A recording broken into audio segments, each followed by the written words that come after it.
All right, how's everybody doing today? Hotep, hey, this is Michael Imhotep, founder of the African History Network, host of the African History Network show.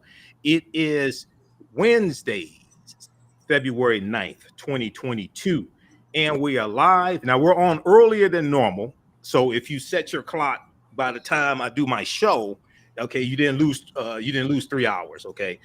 This is a special edition of the African History Network show, and this is Black Women Speak.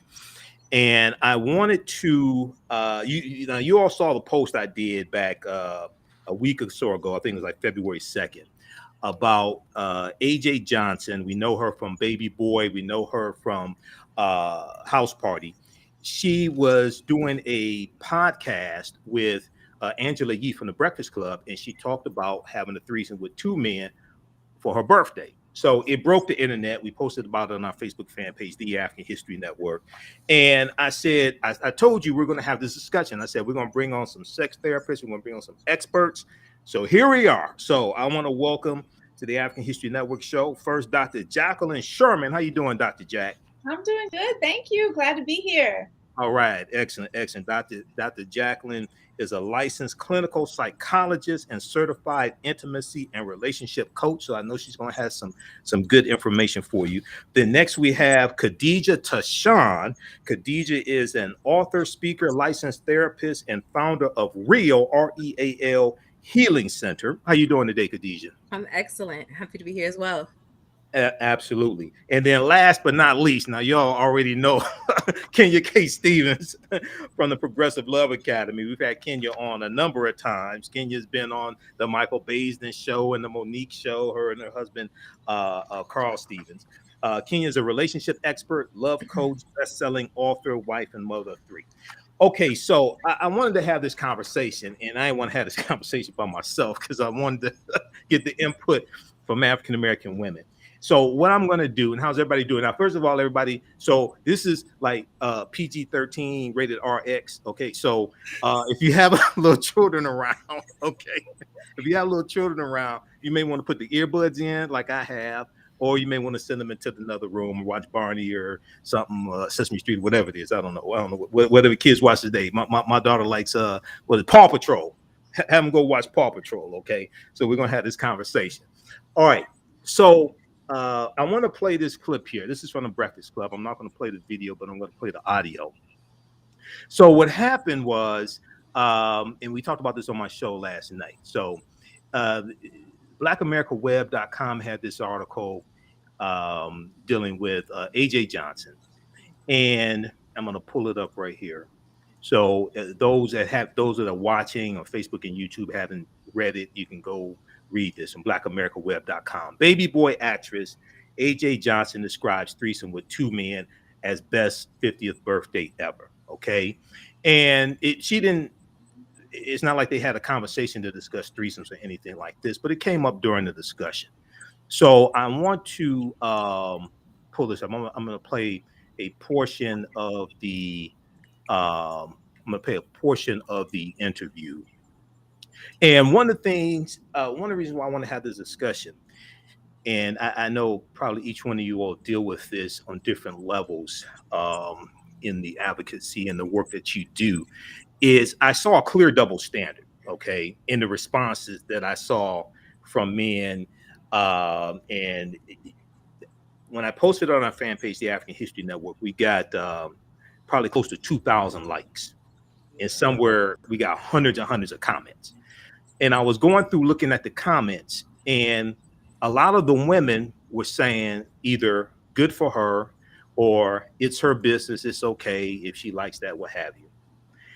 So then when I looked at the comments from the men, I saw men fell into really largely one or two categories. Either the men said, okay, that's fine if she wants to do that.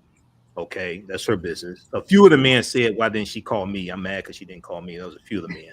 But then there was another group of men, and I talked to some of them, and they really didn't make any sense. So there was another group of men, African-American men, who said they ran a train on her or they called her a whore.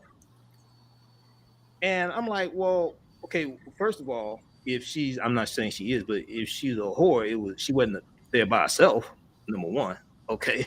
Number two, how'd you just come to the conclusion that they ran a train on her? Because when you read the article and watch the video, you get a different impression on that. So I want to go to this video here in just a second here. As soon as his ad stops playing, we'll go to this. I want people to hear this, and then we're going to discuss this. Okay, so just a second here. Let me back this up a little bit. All right, so they're having this conversation. Let's go to this clip. Right. But I mean, but even for women, a lot of women will never do that. Yeah, when they ask me, they're like, "Would you do a threesome?" I'm like, "Yeah, bring in. Let me pick the guy." They're like, "Wait, what?" Yeah, I get so mad. Yeah. I mean, honestly, I've Let me only pick the guy. done that. Oh, Yeah, wow. and Two two men, Mhm. and they traded off. It was like they were friends, and they traded off. It's the best 50th birthday ever. Oh, yes. Okay, and they traded off, so it was never like them together. Together, okay. It was like they were flip flopping me, and it was like, oh my goodness, it was Tennis like match. it was like doing salsa with two guys at the same time. Just like romantic and sexy, Nice. and never intertwined, but at the same time it was two. Yeah. Mm-hmm. Don't you feel like that people make you feel like, because I feel like in society, like when we've been on here, guys don't really admit to stuff like that as much. Yeah, they're not gonna. I don't think they're gonna admit There's that. like a list of things that they don't admit to. Oh, So wait, were these guys? So they were friends with each other? they were friends, Okay. and I knew they were friends, Mm-hmm. and it was all about that Cocoa Patron. Oh, shit! The purple label. That coffee coffee Patron, Cafe. that cafe, Yes. that cafe No, Patron. I've had some wild nights on Yes, that that myself. cafe Patron. Mixed For it with sure. my coffee. Listen, Wow, those were my real drunk days. I used to love see what I'm that. saying? Yes. Listen, for a birthday party, get some cafe Patron. Go to St. Bart's. Yes. You know how bad you Look, two I'm men. gonna swallow. I'm gonna do a threesome with It's you, so man. good. I'll be like, with you. No, and and it's it's so not tasty. tasty. You It's come on your so- face. It's tasty. Like you can even put milk with it, and Oh, it's my so goodness. good. You just don't even notice how washed up you're about to be. All right, so we got to hear AJ Johnson here, and I'm gonna pull up her remarks also for those that this may be new to them on. They heard bits and pieces of it.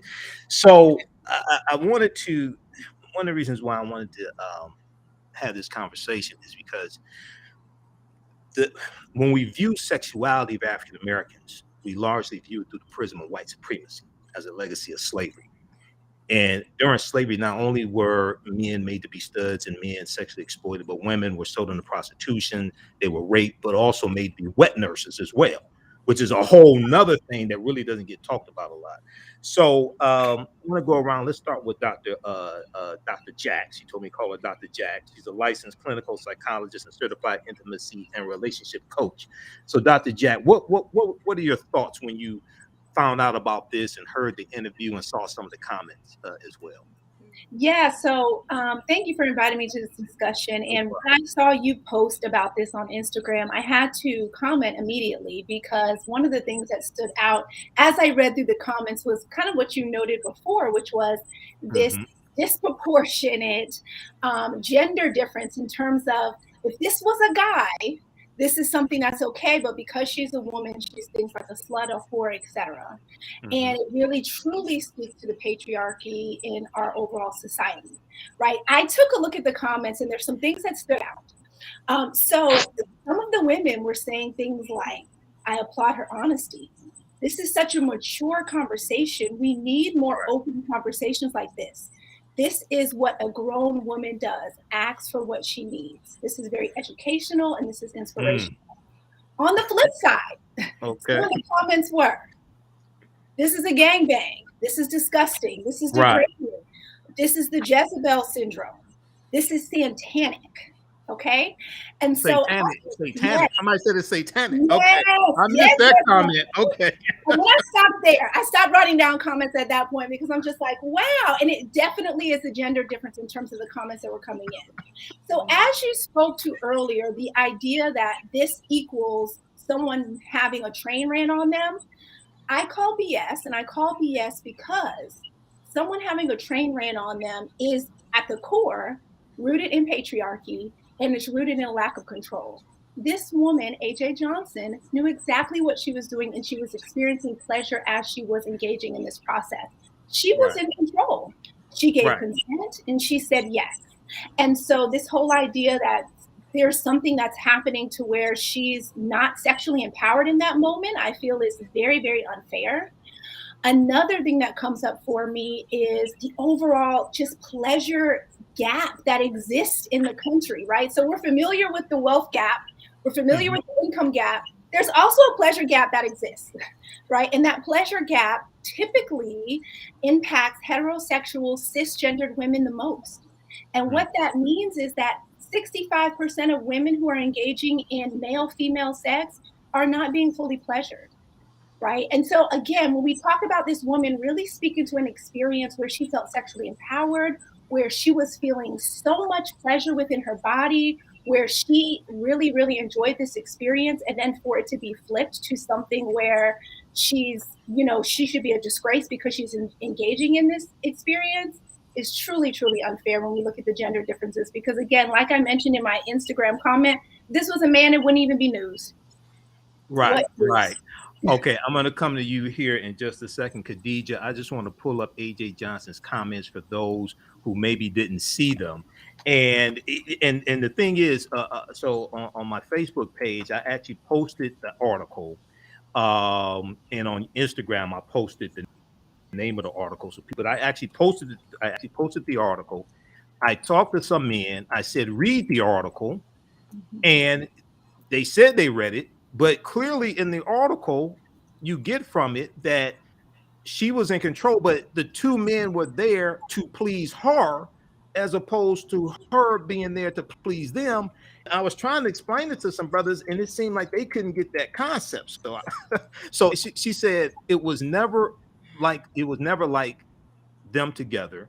They were flip-flopping me. One would please me, then he passed me to the other, and one would kiss me, and then he would spin me around for the other. It was a beautiful dance. Okay. So Khadijah, you are a social worker, and you do explain to people quickly the type of work that you do also. Okay. I do telehealth therapy, and I also work in the behavioral health system, helping people to assess their needs and get them to therapists, and work around trauma and childhood trauma, primarily in relationships, and sort of working with them to have better relationships with like parents, significant others, children, those sorts of things.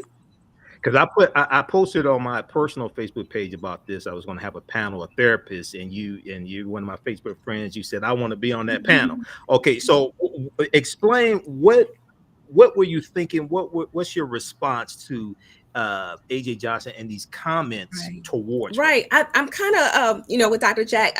I actually wonder why does it feel like to me that when it comes to Black women's sexuality, that is still news. Like there was an interview. What is still news? What is still the news? Sexual, like her sexual experience, like why of the whole entire interview, right? Like it was so many things she talked about: going to Africa, realigning with her spirituality, how she celebrated her birthday, coming out of a bad relationship, and this was the thing that went viral. And so what I started to notice is, she has this new show coming out, and I'm sure it's going to be great, right? I haven't watched it, but it's sure she's such an accomplished life trauma and therapy, life therapy, and so she's therapy. Already a very clearly accomplished woman. And of all the things she discussed, it seems like when it comes to Black women, it's always our sexuality that kind of is hyper focused on over the accomplishments, over the experiences, all the other things that she was talking about.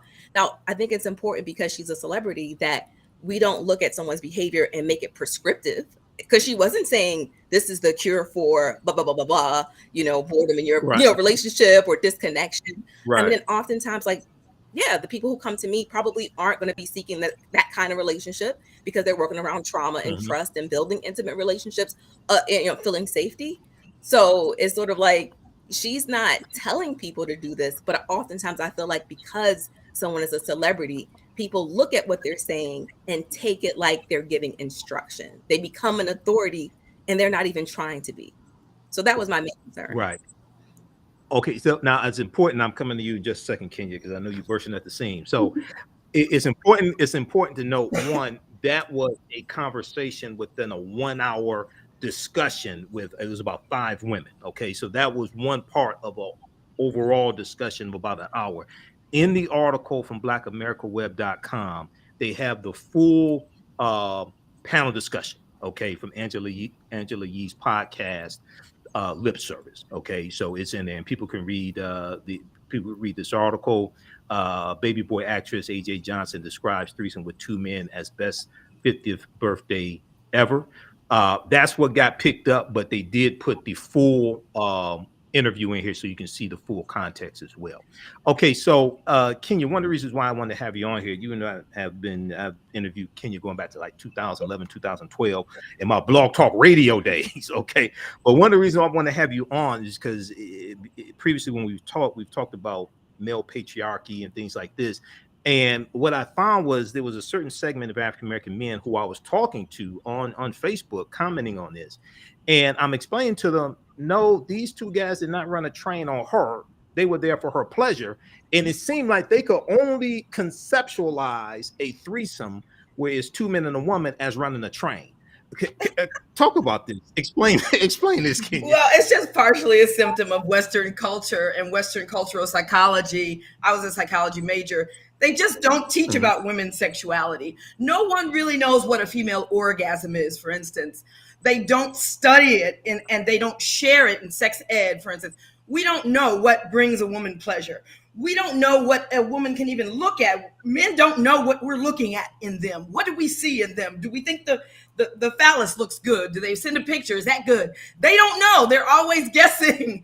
And so when real female sexuality comes out, they're like, oh, that's it. No, that couldn't be it. And it's like, yeah, that's, we like, women are, we have, I don't want to say 10 times more the sexual desire, but we definitely have more nerve endings in our vulva than men have. And then men get some of theirs cut off with circumcision. But we have more nerve endings. We have a very high desire for sensuality. And I was so proud of AJ because she's 50.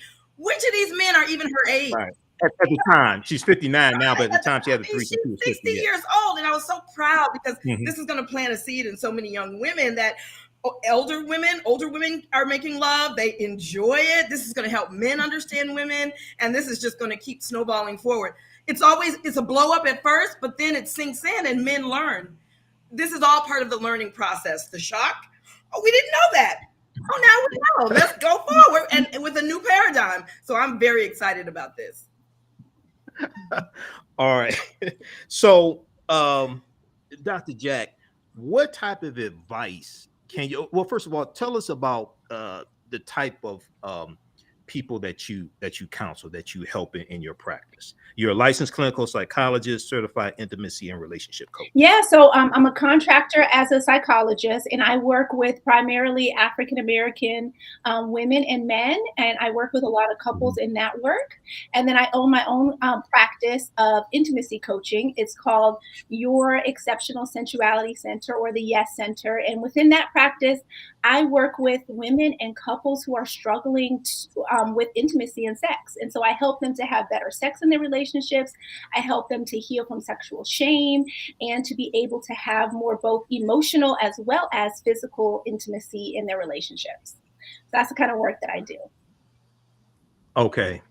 All right. Excellent. So when we look at something like this, once again, at the beginning, I said, oftentimes we look at sexuality when it comes to African Americans through the prism of white supremacy and the legacy of slavery, white male patriarchy, but also during slavery, we're looking. So, for instance, one of the works that helped me to, even though I'm a historian, one of the works that helped me to reframe the way I think about certain things is a book by Professor Stephanie E. Jones Rogers. It's called "They Were Her Property." The book came out of about 2018, 2019, and I did a show about it. AtlantaBlackStar.com has an article about it, but it deals with how between 1850 and 1860, looking at census data and other data, 40% of slave owners in America were white women. And this change, this is different than how we've been taught historically about the participation of white women in slavery. But one of the things she dealt with is what she called orchestrated sexual assault. And she talked about wet nurses, for instance. So if you had a white female slave owner and she gets pregnant, and she doesn't want to nurse her children, well, then she's going to use a wet nurse, African American woman who's enslaved, to breastfeed the child. If you don't have any who are lactating, well, then you're going to have to organize a rape on one of them. And what she talked about was that when we look at that took place, that orchestrated sexual assault, historically, we've only been taught to see the woman as the victim, because we were taught that the black man was the stud, so he liked it. But she said they're both victimized. And we just assume, based upon white male patriarchy, that the black male liked it and the woman was the victim. But she said no, they were both being victimized. So talk about what are some things that we should take away when we see that some people could only see that threesome as being a train ran on her, and that she wasn't the one in control. And those two men were there for her pleasure as opposed to the other way around. What are some things we can take away from this? Yeah, so I think that the main takeaway is that we have a whole lot of unlearning to do. And we have a whole lot of relearning to do when it comes to female sexuality, especially the sexuality of women of color, because we understand so little. And a lot of times we're learning from things like the media. We're also learning from things like porn. And when you think about porn, unfortunately so, I have nothing against porn. I'm here for it, but it's an entertainment tool. And unfortunately, it's been used as an education tool because our system has such poor sexual education that we really are still operating from an abstinence-based model, which is really unfortunate. We don't talk about pleasure, especially when it comes to women, when it comes to learning about sex. And so for me, and I think for all of us, really the takeaway is that we have to start to understand and do our own research when it comes to sexuality. The more that we understand, the more that we can teach those generations that come behind us, and the younger generations and our kids, etc. And so I think that it really comes down to understanding sex as different than just a tool to reproduce, but also a tool for connection, a tool for pleasure. And those things have not been taught to us. And really the humanization of people of color is another aspect of why we really don't understand this context when it comes to Black sexuality. Okay, you said dehumanization of people of color. Yes. Okay. All right. Now, people can check out this article here from AtlantaBlackStar.com. Research by Black female professor reveals startling truth that white women made up 40% of slave owners. And this is about Professor Stephanie E. Jones. This article is from May 25th, 2019. It's about Professor Stephanie E. Jones Rogers, who's an associate professor of history at she's at University of California, Berkeley. And she went through, looked at data from 1850 and 1860 and revealed that white women made up around 40% of slave owners. Here's a picture of her. She has some lectures on YouTube that she's done. So it's brilliant work. And reading this and understanding what she calls orchestrated sexual assault, things like this, it caused me to really change part of my thinking of how we were traditionally taught about slavery. Okay, so Khadijah, what are some things that we can learn and take away from this, and maybe some things that you teach your clients as well when it comes to sexuality and African American women's needs, etc.? Right. I think working in the space of trauma, right? Like it's understandable that a lot of Black women and men have experienced sexual trauma. And so we can't approach, right, going and looking at sexuality just in terms of, okay, well, this media person did this or this person did that as informative. We really have to do the work to heal ourselves first. And I think that's the big takeaway that I wanted people to understand is I know that a lot of people, like you said, do look at, media stars as sort of like, if it's okay for them, you know what I'm saying? Like it should be okay for whomever. And the thing is, each person, right? I always ask, like, is this productive for what you want? Is this productive for what you want? Is this compromising, or is this, complementing what you really need and what you want? And if it is, then great. And if it's, you have to kind of sit and think, why am I doing this? Is this to be competitive with someone else? Are you in competition with other women? Are you trying to do the more and more and more? And there are women who do feel a lot of pressure to perform more sexually and get less emotional satisfaction. They're literally doing more sexually and then saying, I don't feel connected to, I don't feel cared about, I don't feel heard. And that, to me, that's the disconnection. The choices that you make are your individual choices, of course, and we should all have choice.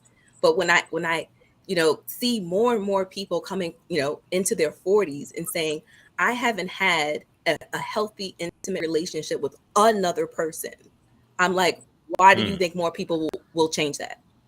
Why do you think? There's an article in the Washington Post that says people between 18 and 34 are literally saying 51% of them have never had a one-on-one partnered relationship. So we're seeing people at 34 coming in and saying, I don't know what it's like to be in a relationship with anyone. So to me, I want people to understand that's a choice, but it may not be a choice that you're ready to make at this time. We have to learn how to be in relationships and healthy relationships with one another again, and start exploring sexuality and emotional needs and talk about it all, right? Not in just the lens of what's just pleasure, right? Emotions are also pleasure. Right. And for those that may not know, maybe didn't see the full interview, and I'm not saying you were saying this, Khadijah, or Kenya, or Dr. Jack, but she wasn't. AJ wasn't saying that. I don't think she was saying everybody should do this or anything like that. She was talking about an experience that she had. Okay, she wasn't saying she does that every day or is routine for her or something like that. And this was something that happened 9 years ago as well. Okay, so I'm going to come to you, Kenya, and when we come back around, I'll come back to Dr. Jack. Khadijah just brought up healthy, intimate relationships. So after I go to Kenya, I want to come back around and talk about tips for healthy, intimate relationships, because a lot of people have never had them, and it could be a situation where they never grew up seeing that between their mother and father, so they don't have like a living model of that. But Kenya, what are some things that we can take away when we look at? We talked about white male patriarchy.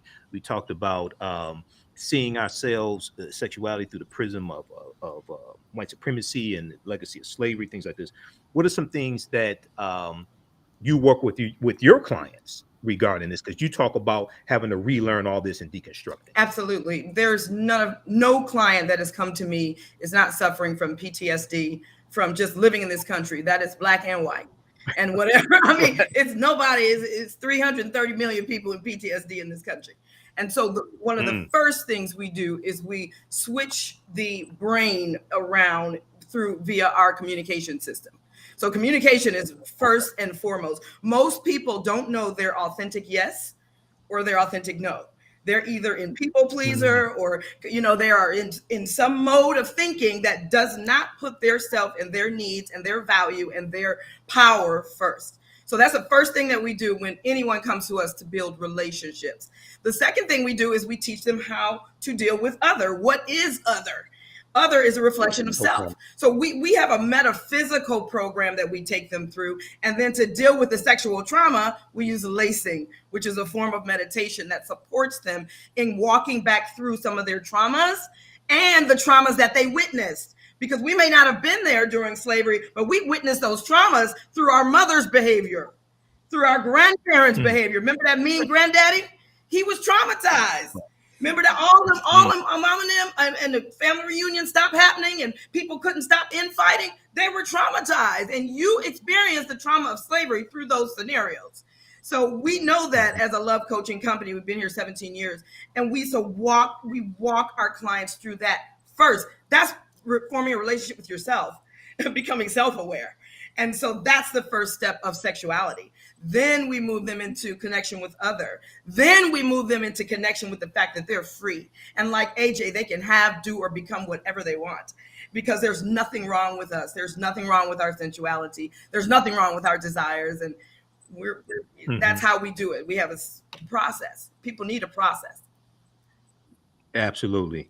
All right. So Dr. Jack, healthy, intimate relationships. I know this is something that you help your clients with, things like this. What are some tips, especially for African Americans? Because a lot of our relationships are screwed up, and for a number of reasons. And what are some tips for healthy, intimate relationships that you can share with us today? Yes, well, I love what Kenya mentioned in terms of starting with self, right? So really starting to understand for yourself, how do you deal with emotions? How do you regulate your emotions? That's a huge part of relationships. And oftentimes, this is something that we are not taught as individuals, how to cope with our emotions. And so that's going to be the first thing, emotional awareness. What kind of things bring on difficult emotions for you? What kind of things bring on joy and pleasure?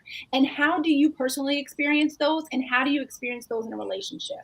So I think that that's going to be extremely important. Also, I help individuals address their mindset, their triggers, and their habits, right? And so when I think about habits, I'm more so talking about coping strategies. How do you cope with distress? How do you cope with relationship conflict? What does that look like? What have your models looked like, right? What about mindset? Important things to ask yourself when you're thinking about your mindset in your relationship is, how are you supporting your partner? How are they supporting you? What are the ways that you are not asking for support, right? And so really, really thinking about in terms of how you think and how some of your thoughts or your beliefs may be holding you back from being able to show up as your full self in a relationship that may be impacting those relationships. And those relationships may not just be with a romantic partner. Those can show up with relationship with your mama, right? Relationship with your daddy, relationship with your sister, brother, your good friend, your coworkers, your kids.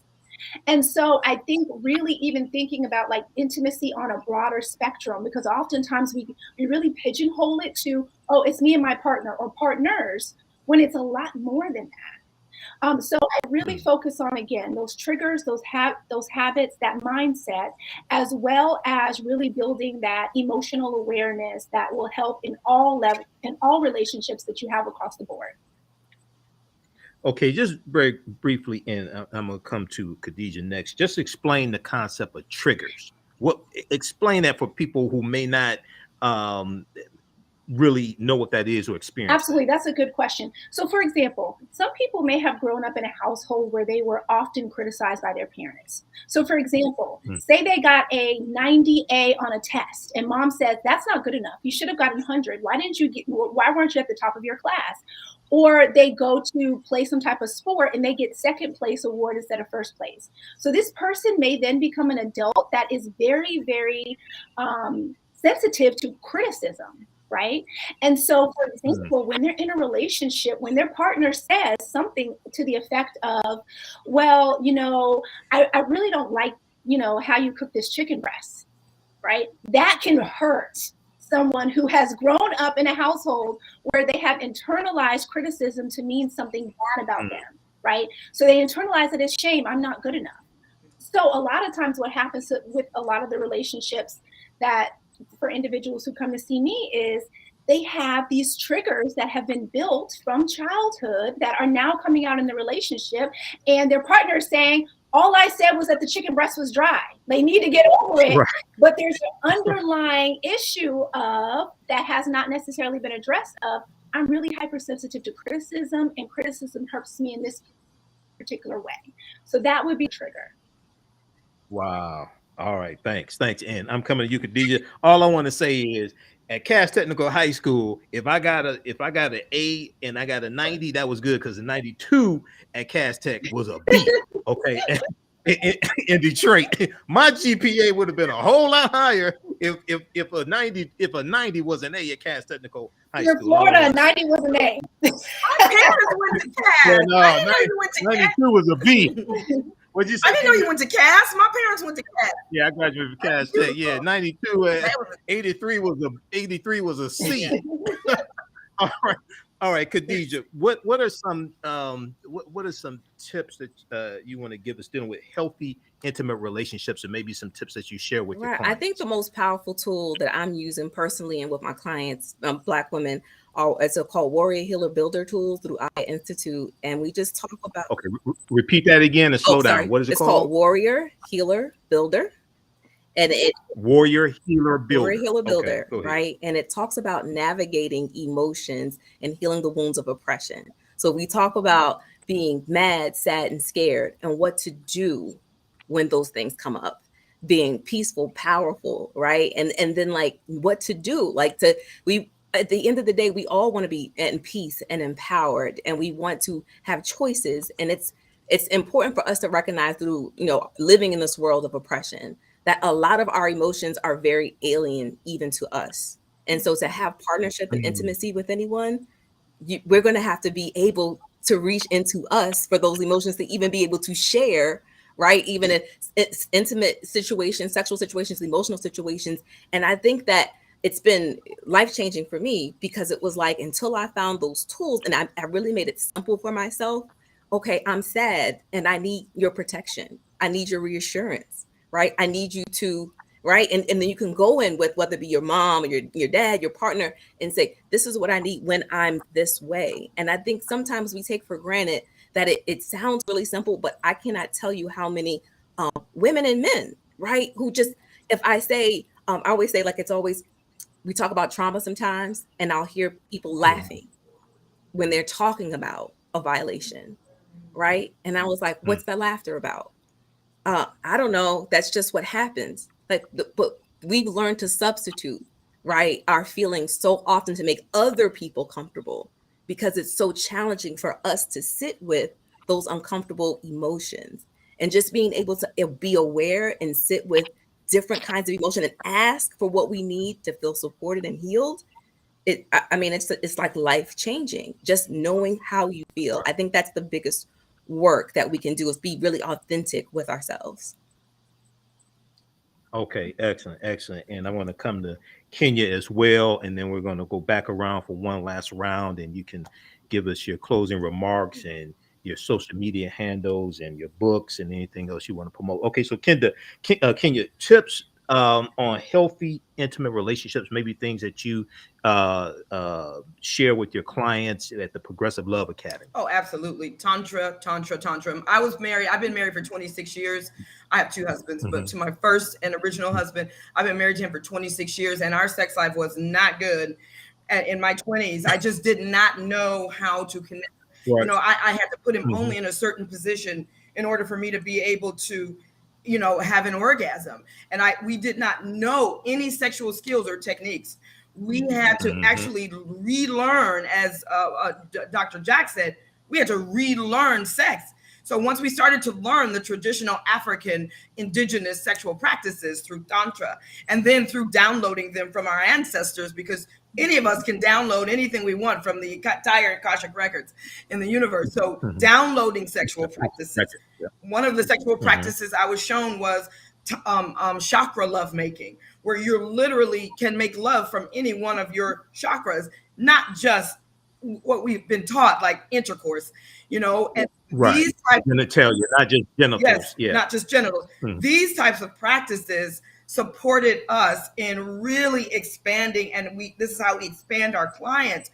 Sex is not even an intercourse. Sex means connection to source, plugging into the universe, being able to download energy and information. Sex is power, is magic. You can manifest. So we've been sharing things like this for the past 17 years at Progressive Love Academy, and it is really makes for a more powerful sexual practice, to get out of just Western sexuality. Because I don't even know if I would call Western sexuality.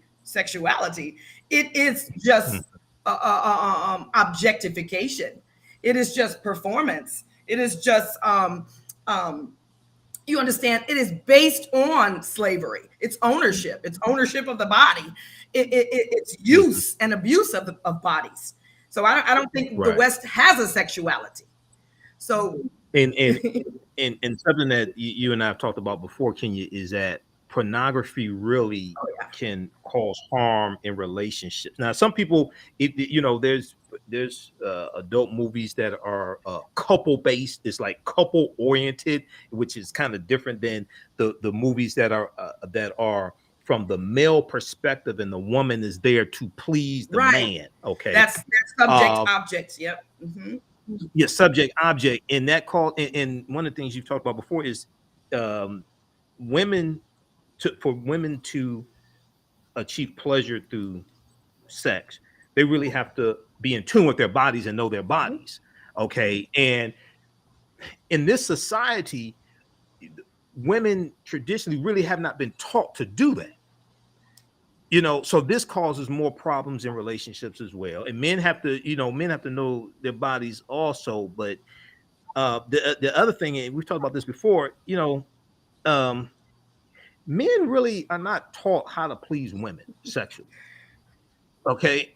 Men are not taught female anatomy. I mean, you may look at magazines and you see breasts and vagina and things like this, but men are not generally. Now I know there are exceptions to the rule, and we'll get some comments on social media. Okay, whatever. We'll talk to your wife or girlfriend and see if you know how to please, whatever. But what I'm saying is like men really in this society are not taught to understand women's bodies, female anatomy, and how to please them also. And because we've had this conversation before, Kenya, this may be why there's so many. One of the reasons, not the only reason, why there's so many quote unquote angry Black women, because they can't achieve sexual intimacy and pleasure through sex as well. Okay, so all right. Closing remarks from Dr. Jack. What do you want to leave us with? And let us know about how people can get in contact with you, follow you on social media, any books you have, any upcoming lectures, things like that. Yeah, thank you. I think my closing remark would be that not only have we not been taught, but we've been withheld a lot of information. And so it really is time for us to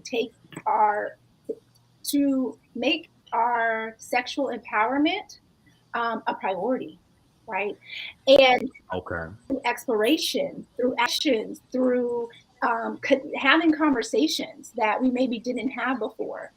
This is really, really our time to awaken our sexuality and our sensuality. Unfortunately, our society, our Western society has failed us. And so in order to close that pleasure gap that I was mentioning earlier, we really need to get more information. We have to have more conversations like these to be able to talk about the disparities that do exist, and to be able to get more information so we can do our own research, so we can really learn our bodies. And not only is that our responsibility as well, in terms of women, but also men. Men have that responsibility too, right? Especially if you're in relationship with women, why not learn more? Why not ask questions? When you think about that overall pleasure gap that I mentioned, 65% of cis heterosexual women are experiencing pleasure and orgasm in comparison to 95% of men. That's a big gap, right? So again, we know, and we've learned a lot about male pleasure and how to please men. It's time for y'all to reciprocate. So I'm gonna leave y'all with that. You can get in contact with me a couple of ways. So my website is www.drjack.co. I'm also very active on Instagram, constantly. Give that to us again. Give that. You said that was a website. Give that to us again. Yes, it's www.drjack.co. I have a lot of fun, exciting things going on my website. If you're interested in one-on-one coaching, if you're someone who is has sexual inhibitions, are looking to spice things up in your relationship, you want to learn how to initiate sex more, you want to learn more about your body, you want to increase your skill set, you want to be able to have better conversations around sex with your partner, hit me up. I do have openings for one-on-one clients. I also do lots of speaking events, as well as couples retreats and couples trips. So if you're going on a couples cabin, weekend, and you want to have a day of intimacy, that's something that I could be able to assist you with. Additionally, I'm very active on Instagram, so you can follow me over there. My handle is at Dr. Jack PhD, so that's DRJAC PhD. I'm oftentimes giving out lots of tips. If you have questions, send me a DM, and I'll definitely get an answer to you. Now that's your website, drjac.com, drjack.com. .co. Oh, okay, .co. Okay. All right, and then I know you have helpful like short videos, 2, 3, 4 minute videos as well that you do on your Instagram page as well, drjac.co. Yes. Okay. Okay. All right. And then I'm gonna come to you just a second, Khadijah, but you hit on something, Dr. Jack, and you said that you talked about men learning how to please women or Yes. something like that. Is that okay? So how can they get resources on that? Yeah, so you can definitely contact me on my website if you want, if you have specific questions. But really, Google searching, learning about the woman's body, right? There's lots of information that's available out there, but if you're not looking for it, you're not going to find it. So information on like what are the positions that are more likely for women to orgasm? Mm, Information such as the importance of foreplay. For example, it takes on average 20 minutes of arousal for a woman to become fully aroused to where she's able to have a more pleasurable experience when she engages in penis and vagina sex. And mhm. so, again, Google is your best friend. Getting lots of books. There's a list of resources that I have on my website that has lots of books that are extremely helpful to be able to start this journey. So I would definitely say start with an inquisitive mind and ask lots of questions. And if you have a particular question, let me know. Okay, no problem. And if you start from the premise that most of what you know about women is wrong, I think I think you will open your mind up to Yes, learning. and give Okay. yourself grace with that because again, the information has been withheld. So we're all in Right. the process of relearning. Right. Okay, no problem. All right. So Khadijah, go ahead with your final comments and then let people know how they can get in touch with you, follow you on social media. I know you have a book as well. Talk about that and any upcoming events that you have also. Okay, great. I guess my closing remark would be I'm really working a lot deeply with compassion, especially this year. And I am launching the next cycle of this course. I call it Fear. And it is specifically for an intimate group of women who have been Mhm. experienced either trauma, loss, grief, and just challenging situations and walking them literally through the actual real life story of myself and a partner and how we like work through grief, right? And we work through all of the things that had happened to us in childhood. My first book, Real, is all about my personal childhood trauma memoir and my family Okay. and all of the things that why I was drawn to social work and clinical social work. That's literally why I do what I do. And then what I found was the Real stands for radical empathy, and that is what I had to give myself to even begin my journey of healing, to begin my journey of having different relationships.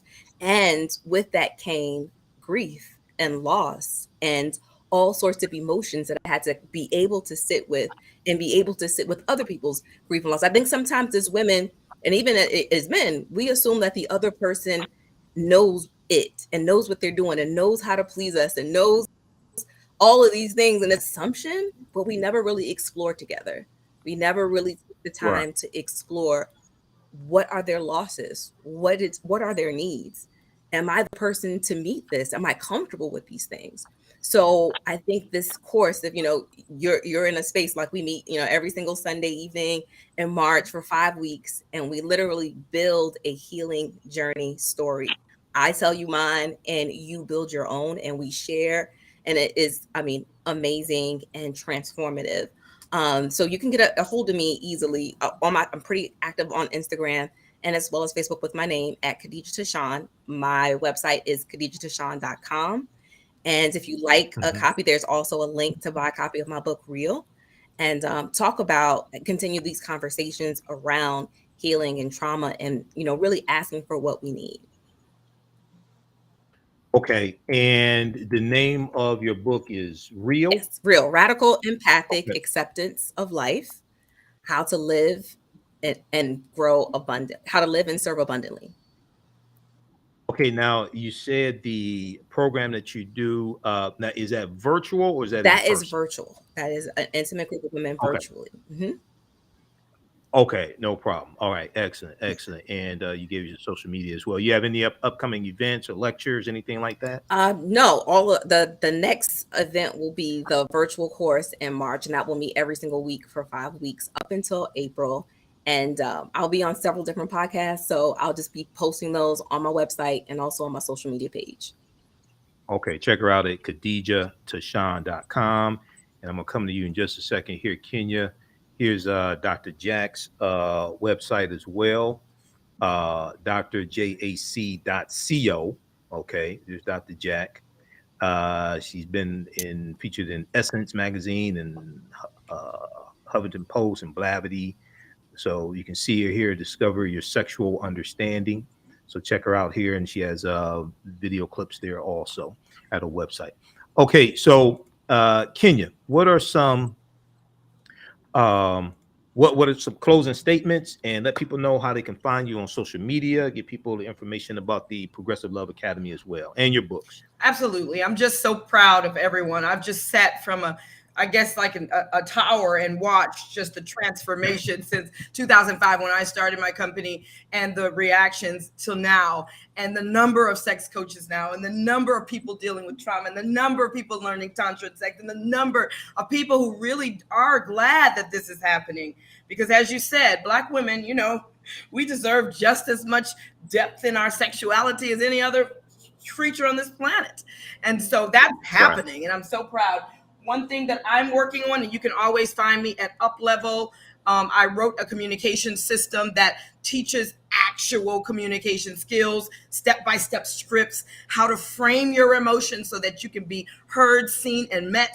This is the deepest intimacy, and it gets my clients to make love again, because most people are not making love because nobody's listening to them, or they don't feel heard. You're not even listening to what I said, and so why would I do that? And then a lot of women can't really connect sexually and really let go to orgasm if they don't trust that you're hearing them, if they don't trust that you care about them, or care about their needs, or care about what they said last night at dinner and you don't even remember, so it's so communication is the touch point that I use to start talking about sex and sensuality in my coaching. I do take one-on-one clients. I have thousands and thousands of clients all over the world utilizing the Up Level system. You can find it at uplvl.com, and that is a website just for Up Level. I have several different websites and several different companies, but this, in my view, is where we start, uplvl.com. That's also on Instagram, uplvl, but everybody knows about Progressive Love Academy. You can follow that online or follow that on Instagram as well. Okay, yeah, because I have the website up already for Progressive Love Academy. Okay, so I was going to show that here. This is Progressive Love Academy website, so everybody can check her out there. And that's Rakim Carl, her husband. So they have a lot of information here. You see her book, Up Level, progressiveloveacademy.com. And then the other website is Up Level, uplvl.com. All right.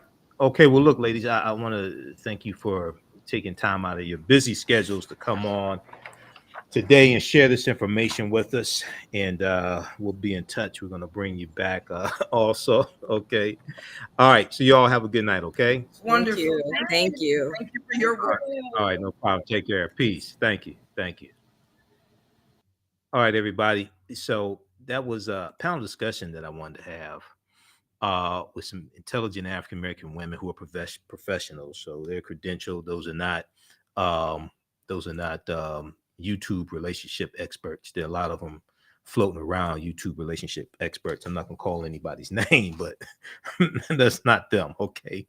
All right. I want to remind you that you can, the online classes that I teach dealing with history, you can still register for those. The class has just started up. It's a 10-week online class that I teach on Saturdays and Sundays. On Saturdays, it is from the Civil War to the Civil Rights. On Saturdays, it's Ancient Kemet, the Moors, and the Ma'afa, understanding the transatlantic slave trade, what they didn't teach you in school. Kemet's one of the original names for Egypt, Ancient Kemet, the Moors, and the Ma'afa. Understanding the Transatlantic Slave Trade, what they didn't teach you in school. I teach this on Saturdays, 2 p.m. to 4 p.m. Eastern Standard Time. We deal with thousands of years of history and what leads up to the transatlantic slave trade taking place. Okay. You can use this with your children. It's not vulgar. I don't do a lot of cursing, things like that. And it's very visual. Okay. So we do a PowerPoint presentation. We have book references, articles, video clips. And we do the sessions live. All the sessions are archived and recorded. You can go back and watch it anytime as well. Okay. So if you visit our website, AfricanHistoryNetwork.com, and scroll down the page, you have the information there. The class is regularly $130. It's on sale $80. And once you purchase the class, it's yours. So a year from now, if you want to go back and watch the entire class, you can do that. Okay. You still have access. And then on Sunday, the class that I teach is it's another 10-week online class. From the Civil War to the Civil Rights Movement and Black Power, 1865 to 1968. From the Civil War to the Civil Rights Movement and Black Power, 1865 to 1968. So we do this on Sundays, 2 p.m. to 4 p.m. Eastern Standard Time. And we look at each class, we go through and look at about a 15, 20-year period of history. And we look at from the Civil War, 1861, 1865. We look at the Reconstruction era, 1865 to 1877, Jim Crow era, World War I, World War II, Great Migration, Civil Rights Movement, Black Power Movement. Okay. This class is also on sale $80, regularly $130. And we have a bundle pack right now, so you can get both classes for only $120. It's a $260 value. You can use this with your children. Once again, you can watch them around the world.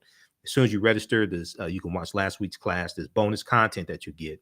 And with the Understanding the Transatlantic Slave Trade class, you're going to get a special bundle pack. You're going to get a special bonus, 15 of my lectures in digital format, 15 of my lectures that are part of the Michael Imhotep Black History Month 15 DVD bundle pack, 15 lecture bundle pack. Okay. You're going to get those lectures in digital format when you register for Understanding the Transatlantic Slave Trade, what they didn't teach you in school, Ancient Kemet, the Moors, and the Ma'afa. You can order the 15 DVD bundle pack from our website. That's on sale $100, but you'll get in digital format, you get those lectures as a bonus. And we also have the bundle pack here of the two courses on sale for $120. That's a $260 value. Now, if you've taken any of my classes in the past, and I've been teaching these online classes since 2017, I've been studying history 30 years. I'm the founder of the African History Network, host of the African History Network show. Been doing the African History Network show since March 2010, so it's been 12 years. I'm a talk show host, researcher, lecturer, writer, and historian. If you've taken any of these classes, with me in the past, you can you'll get a 50% discount. Okay, so email me at ahnshow@africanhistorynetwork.com. Email me at ahnshow@africanhistorynetwork.com, and you'll get a 50% discount on the bundle. So you get the bundle for only $60. Okay, all right. 50% off the class for returning students.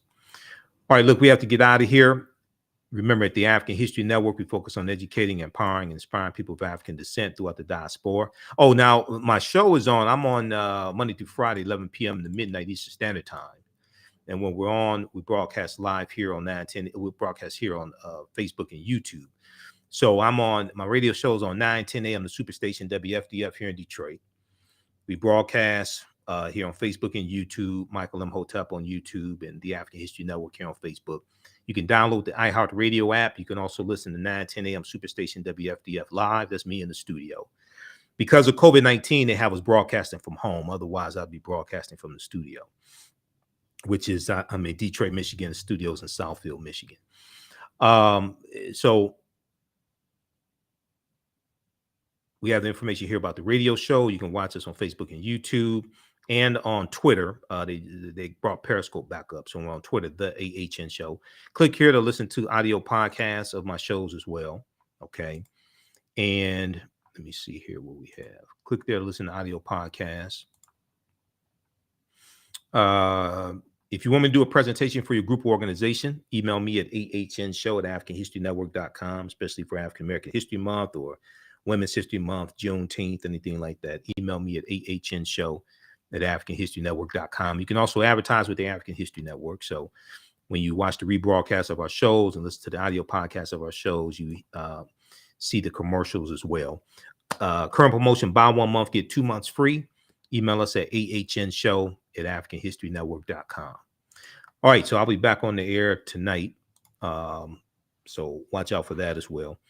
Remember, at the African History Network, we focus on, and if you like this type of information also, you can support the African History Network, $, the AHN Show through Cash App, $, the AHN Show through Cash App, and also through PayPal, paypal.me/the AHN Show. So this helps us keep doing the research, stay on the air, keep broadcasting, pay some of the bills, etc. Because even though I do radio 6 days a week, I don't get paid to do radio. I don't have to pay for airtime, but I don't get paid to do radio. So this helps us to stay on the air, keep broadcasting, pay some of the bills. And then on Fridays, 6 p.m. to 8 p.m., you can watch me on Roland Martin Unfiltered. Okay, I'm on Roland Martin Unfiltered on Fridays as a panelist, doing commentary, etc.